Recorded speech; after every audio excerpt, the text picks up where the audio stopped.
Looting happening in many areas in Gauteng and KwaZulu-Natal. Cape Town residents have taken a stand to protect their malls from looting.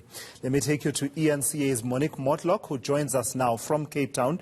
Monique, fortunately, from our understanding, as things stand at the moment, the situation in and around the Western Cape continues to be calm as can be under the circumstances.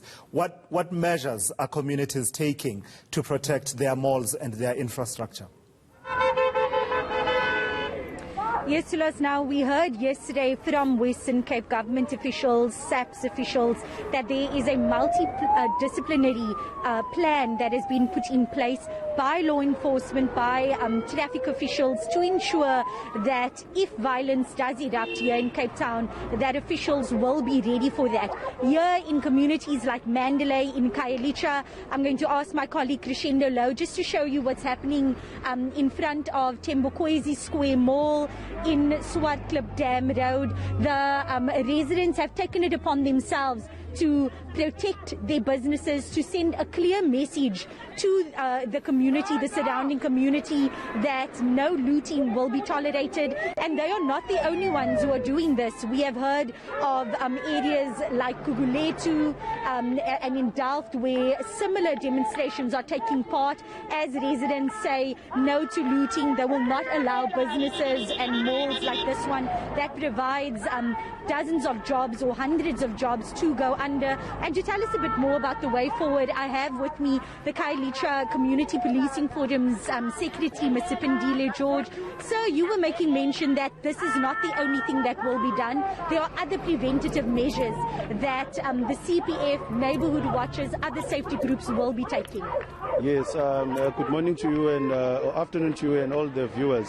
So what we are intending to do with all the community structures, SAPS and other law enforcement, we are deploying neighborhood watches throughout Khayelitsha in the centers and also in other strategic businesses and also institutions. So what we are also going to be doing today, we are going to be trying to devise a way of using a motorcade to go into our communities and loud hail to speak to our community members not to join this looting, because this looting is going to be affecting them directly, as to they're going to be losing the last resource that they have as a community, and they will end up not having food, and many people are going to be losing jobs. So that is the kind of message that we are going to be passing through when we are going to each and every community around Khayelitsha with SAPS and also with other community structures. So that is what we are going to be doing today. And I heard something interesting from one of the owners of Thembakhwezi Square. He said that last night it was actually residents that managed to prevent a possible looting of the stores here. Can you tell us a bit more about that? Yes, so yesterday we got wind of that there's going to be an invasion that is going to be happening. So we managed to mobilize all neighborhood watch structures here in Thembakhwezi. So we then were on standby. And then we heard that there were a group of young men, about 30 to 40 of them, buying petrol in one of these garages. So we are alerted on that on all of our WhatsApp groups. So we then converged here at the center, and we managed to chase them away because when they saw us, they ran away. So what is important with this mobilization of community structures is that sometimes you don't even need to use violence. If you are standing there, visibility counts. The criminals will then be repelled away from doing whatever that they're trying to do.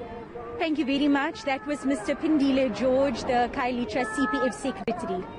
All right, thank you for that, Monique Mortlock out in Khayelitsha. Those sites are encouraging, seeing communities standing up for themselves and saying this far and no further.